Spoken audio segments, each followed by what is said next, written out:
স্থানীয় এক ব্যক্তি তাকে বাঁচানোর চেষ্টা করেছিলেন, কিন্তু মুহূর্তেই তিনিও হারিয়ে যান চোখের আড়ালে।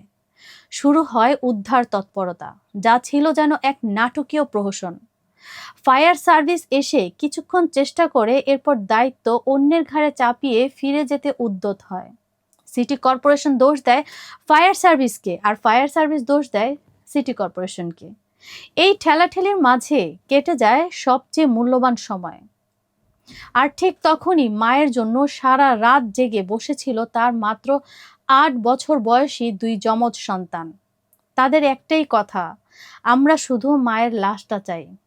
কিন্তু এই রাষ্ট্র সেই সামান্য চাওয়াটাও সময় মতো দিতে ব্যর্থ হলো।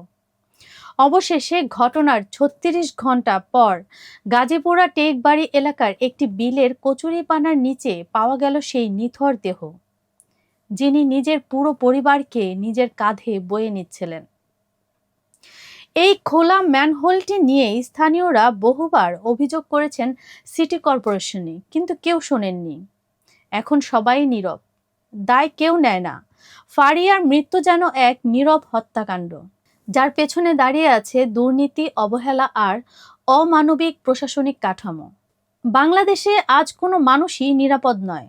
বাসায় থেকেও মৃত্যু আসে বিদ্যুৎ স্পৃষ্ট হয়ে, রাস্তায় গেলে পড়ে যায় গর্তে, হাসপাতালে গেলে চিকিৎসা মেলে না, স্কুলে পাঠিয়ে দিলে বিমান বিধ্বস্ত হয়ে পড়ে স্কুলে, আগুনে পুড়ে যায় ভবন সহ শত শত জীবন। শহরটা যেন রীতিমতো এক মৃত্যুপ্রেমী নরক হয়ে উঠেছে।